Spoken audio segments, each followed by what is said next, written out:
Hello folks, we're back. I hope you're well. We've been away for a little while again. There was a very good reason for that. Shall we cut to the reason for that now? Here we go. There he is, that's little Peanut. He'll probably be making an appearance in a video or two at some point this year. So more on this year.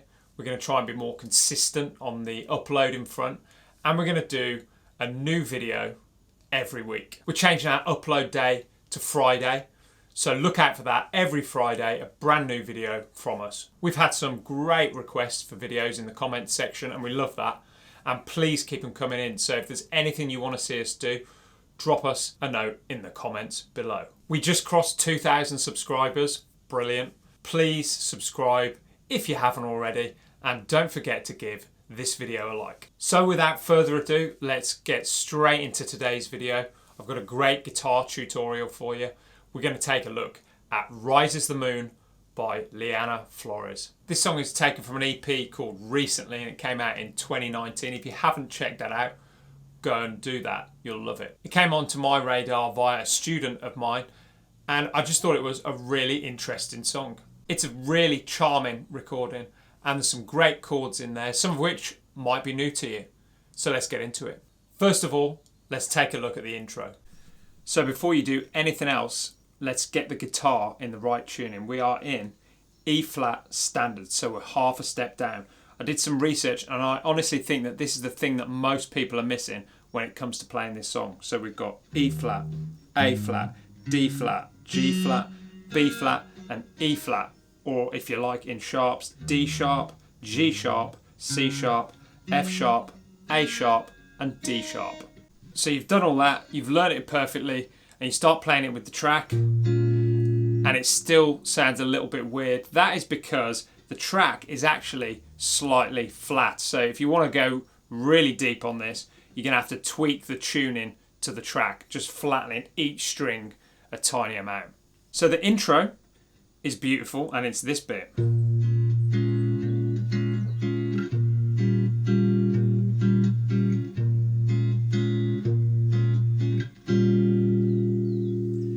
And we've got a B flat minor 7, and you see the way I'm playing this, I think this is quite important here. And if you're new to this chord or this chord shape, then I think this is a great way to actually get into playing this shape, because it means not only in the context of this song you can do the rest of it really easily, but it's just super useful for changing to other positions. So we've got 7th fret on the E string, we've got 7th fret on the D string, 7th fret on the G string and 7th fret on the B string.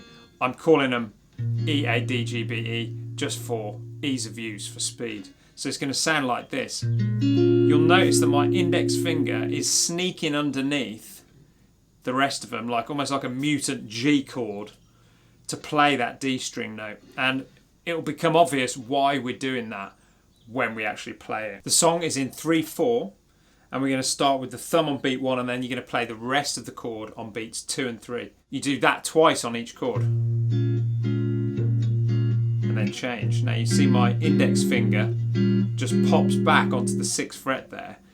The original song is played on a Spanish guitar. Now, if you watch any Spanish guitarist, if they're playing that stuff, they use that index finger position. The frets are a lot wider, so it's really easy. It's not impossible on the electric guitar. It's just going to take a bit of practice, but it's well worth doing that. So here's the full intro.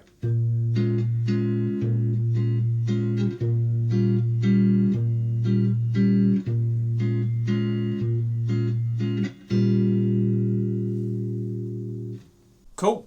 Let's move on to the verse. The verse starts with the same chords that you used in the intro.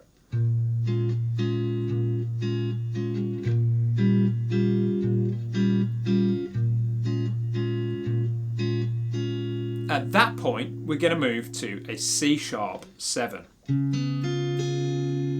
And I think the best way to play this is like that. So my little finger just stayed exactly where it was for the previous couple of chords. I've added the bar at the 5th fret over the G, the B and the E string, and I'm playing the root note of that chord, the C sharp, on the open string. The reason I think this is the best way to do it is all to do with the fact that quite a few of the chords in this song use that barred index finger, like so. So from our C-sharp 7, we go to an F-sharp major 7. Now, going back to the bar thing, watch, you just leave the bar kind of intact, and you go up to the 10th fret and move your bar up onto the A string, and then it's G string 11th fret, D string and B string 12th fret, and that is your F-sharp major 7.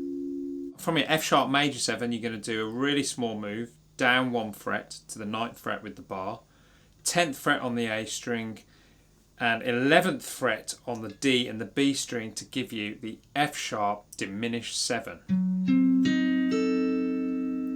Like so.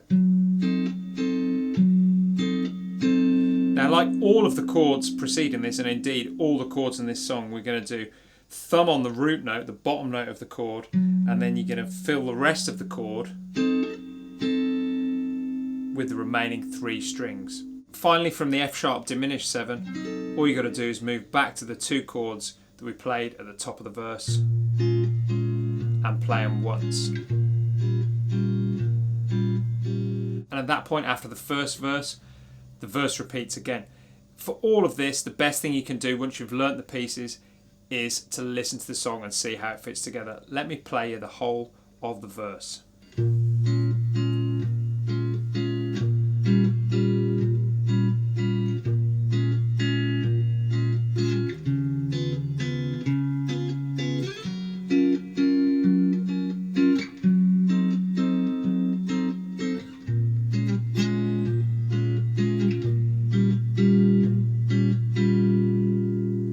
Next up, we're going to take a look at the pre-chorus section. So when you get to the end of the second verse, let's imagine we just got to the end of the second repeat of the verse.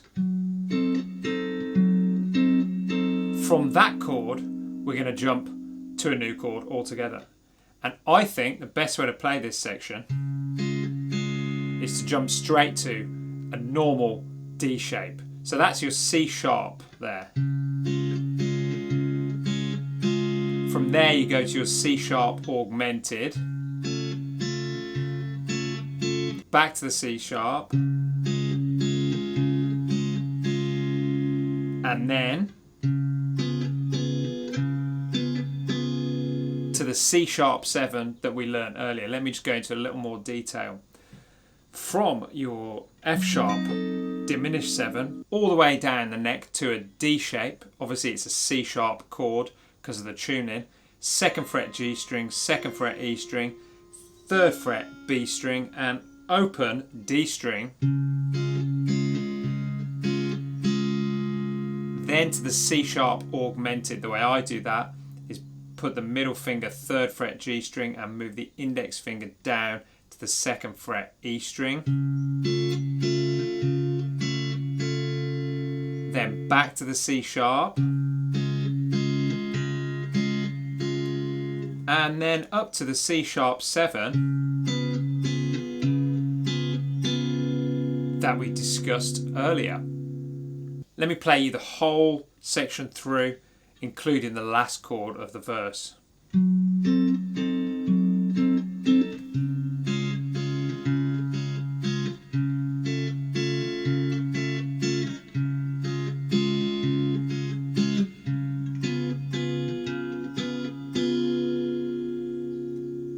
Okay, let's take a look at the chorus. So the chorus, or at least the section that I'm calling the chorus, starts with the F sharp major 7. Of course, you could roll the last 2 sections into one and call it all the chorus. It doesn't matter really. It's just a way of breaking it up. You start with the F sharp major 7, as before. Then you go down to the F sharp diminished 7, and there's a slightly different lick. Here it goes, which is great. So you do the usual thumb and 3 fingers, and then go up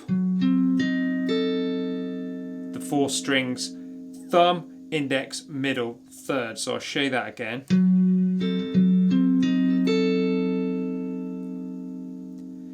And then you go down to the C sharp. And and then the C sharp 7, and then you're back to the top of the sequence, the F sharp major 7, and you just hit the F sharp diminished 7 once to finish this little bit of the song. Before the next verse kicks in, you go back to the chords that we learnt earlier for the intro and the verse.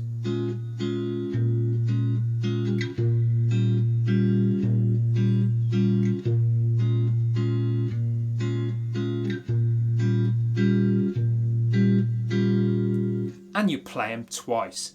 Now, throughout the song, there's various little fills like this guy. I'm just giving you that one as an example. Use your ears, have a little listen and see what you can get out of it. So now I'll play through the whole of the chorus for you.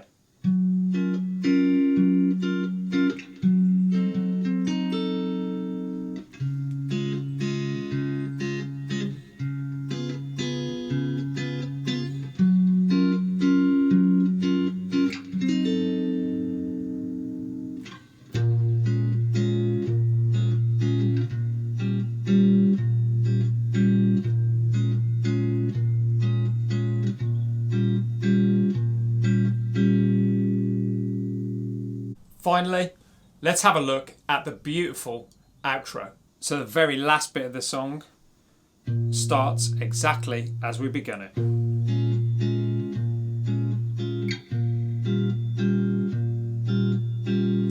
B flat minor 7 to B flat minor 6.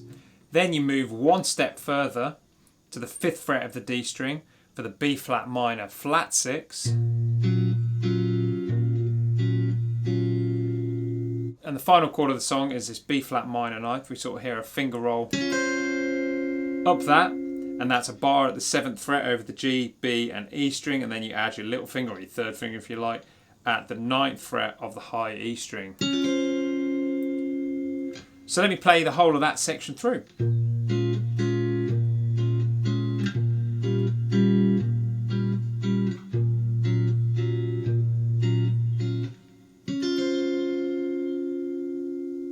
So there you go. I hope that was interesting and useful to you.